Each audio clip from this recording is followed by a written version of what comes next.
Thunder, thunder, thunder. Ice Palace.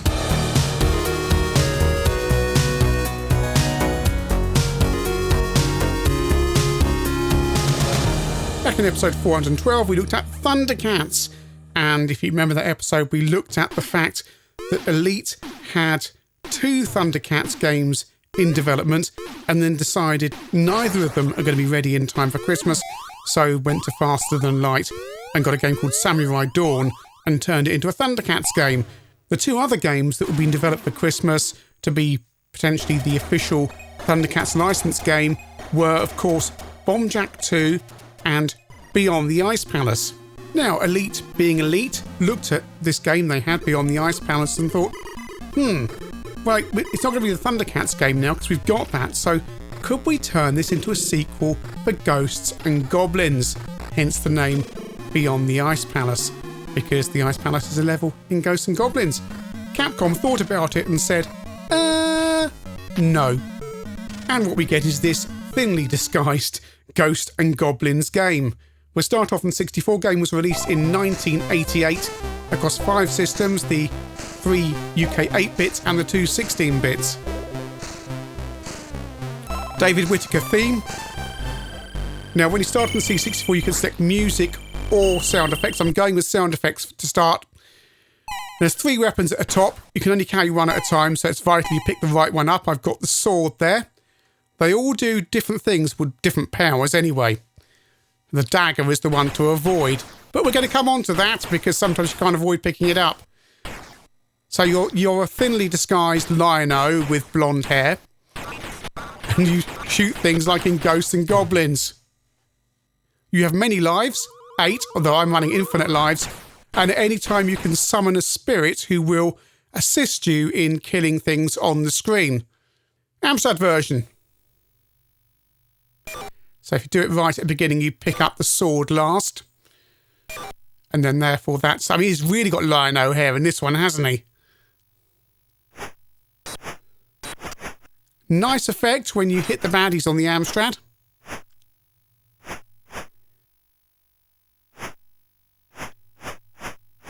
The baddies do respawn quickly, so there's no timer, so you can take your time trying to get past them.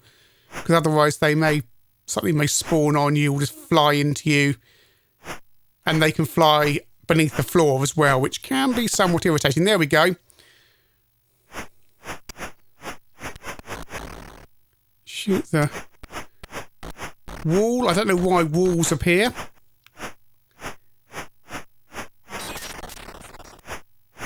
And there's no music on the Amstrad version. As I say, on the 64, it's optional. It asks you if you want music or effects. Spectrum version. And this is the 128K version. So same setup as the Amstrad version, almost certainly the same code. Drop down the hole. You can drop any distance, you will not get harmed.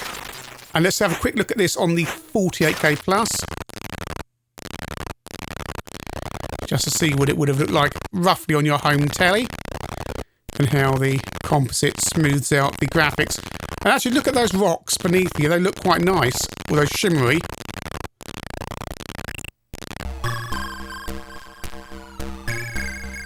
Atari ST version. Yes, it's that time when Elite are doing ST and Amiga versions of the games they're releasing. So, yeah, it looks exactly the same as the 8-bit version, slightly updated, not really 16-bit quality graphics. Amiga. And the David Whittaker soundtrack is sampled now. There you go, there's the spirit thing. And we picked up another one. No, you've got to pick... Oh, see how many... That's with a good weapon. That's how many things it just takes to destroy the butterflies with a good weapon. Right, I was looking for that weapon there. Because if you don't have that weapon there, the next section we're going to come to in a minute is more difficult. Because there's 2 or 3 routes at this stage through the level. At the top route, and you need to drop down there, otherwise you'll drop onto a dagger, which is useless. Beyond the Ice Palace likes doing this kind of thing. It gives you rubbish weapons at the worst possible time. Right, the reason we need this ball and chain thing is because of this thing. Oh, see, it still got me. because it can be beneath you when you're on the lifts. So, no. 64 version. The gameplay is identical on all of them, and I've got the soundtrack turned on now. It's a cracking David Whittaker tune.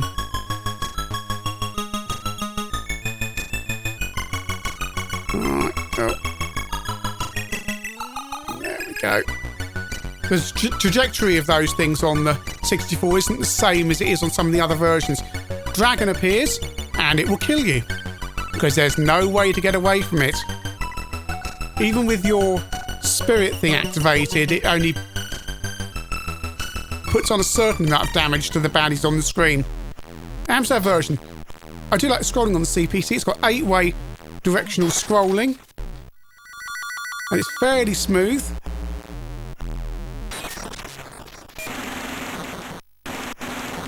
And the window isn't hideously small either. Oh, look, there comes the dragon, and it's killed me.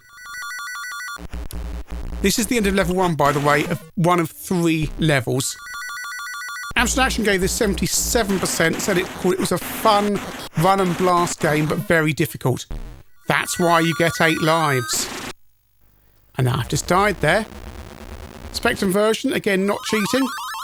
I'm down to my last 2 lives to try and get past the end of level 1 baddie.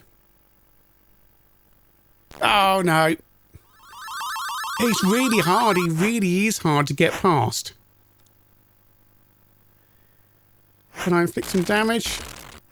I mean, the problem is, the baddie on here appears as soon as you pick up the dagger, which is the worst weapon. It's something Beyond the Ice Palace does to make itself harder because it's so short.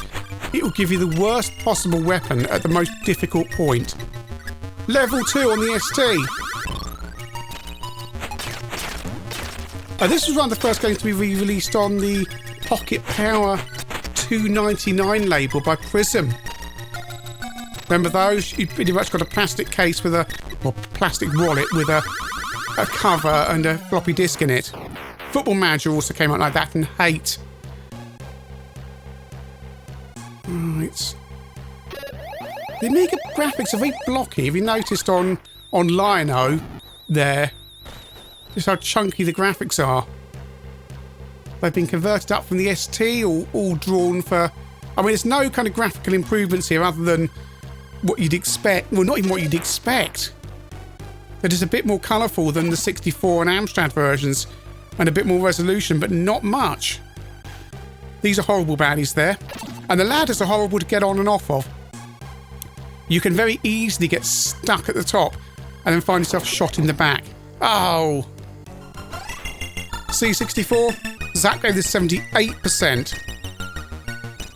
And, it's not a bad...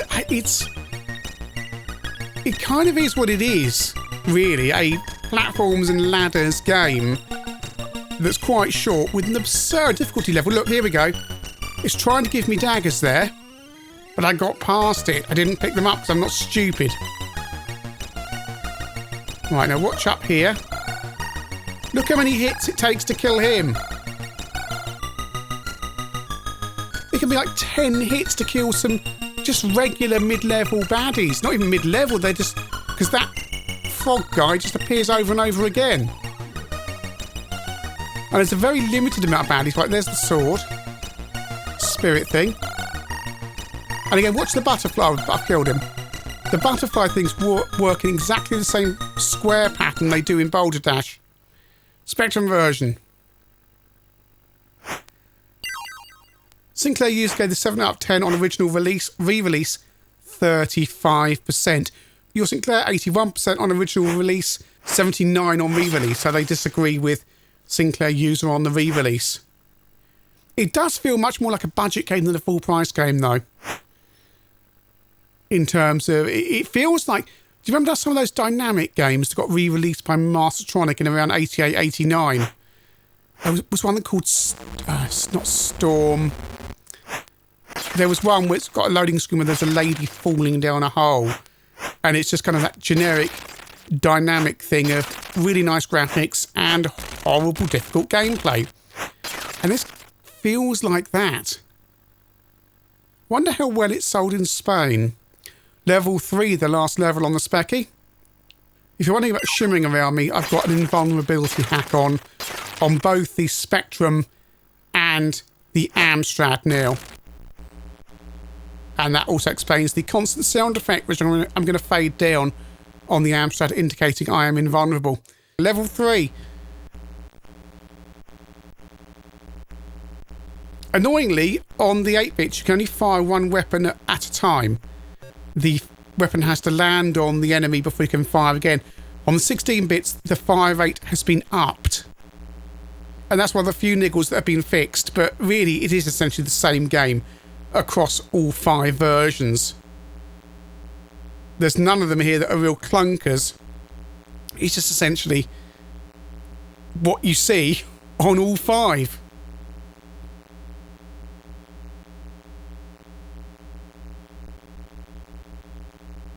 The spirits are useless. They just zoom around the screen and cause a little bit of damage. I'm not sure if this is a pro production, but certainly it is credited to a lot of the team who developed games for Probe. And when you consider the same coders did Savage a few months later, you suddenly realise this is half a game. And to hide the fact it's half a game, they've made it incredibly difficult. Look at this here. Look at the daggers. Look at these daggers just positioned so you have to pick them up. Right, we're back to that same section on the ST version, where I do have infinite lives, because I'm not going to try and work my way through this. About as far as I can get is early into level 2 without cheating. And frankly, having played all these versions, I just want to get through this now.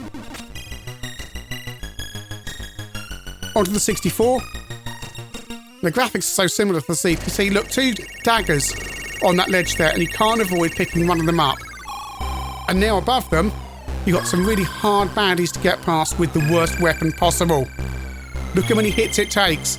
Look, hit. Look. Oh! I mean, that's obscene. And then there's another one. Because they've ramped up the difficulty even more, because you're getting towards the end of this really difficult game.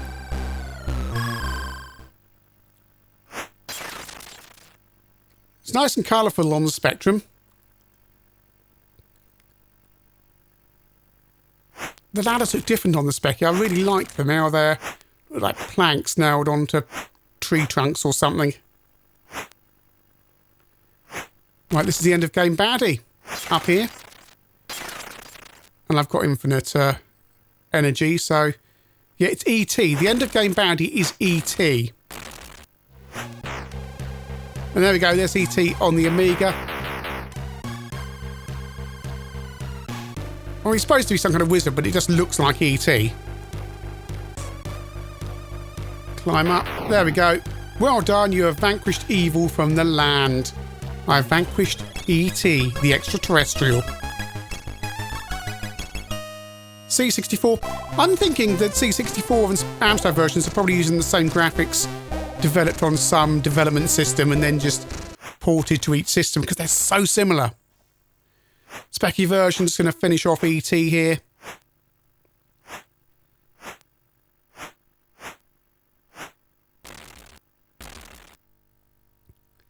Well done, you have vanquished evil from the land. Woo.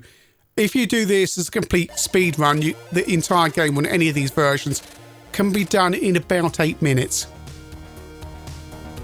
Beyond the Ice Palace, beyond the Trite Palace, more like. What a short, frustrating and difficult game that, with a few tweaks, could have actually been quite good. All the versions have the same maps, the same baddies in the same place. That's nice, it's very consistent across all these versions. Very weak on the 16-bits, only because they're not exploiting the graphics and sound to the extent they could. It's a game that's had 8-bit development time and resources put into it. In order to make up for the fact the game is so short, they've made the game incredibly difficult, but given you many lives. So at least you do get a little way into the game, perhaps end of level 1 on your first day, early level 2. But as you get further in, the game becomes more and more unfair, taking away the weapons you need and giving you really rubbish weapons in order to make the game harder. And the baddie's taking so many hits to kill. The game just wants to keep on throwing up barriers to stop you getting so quickly towards the end of the game, to save them having to put more levels into this.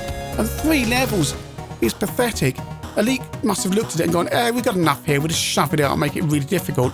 Yes, it's a derivative run and slash game. Yes, it is a Tesco value Ghosts and Goblins.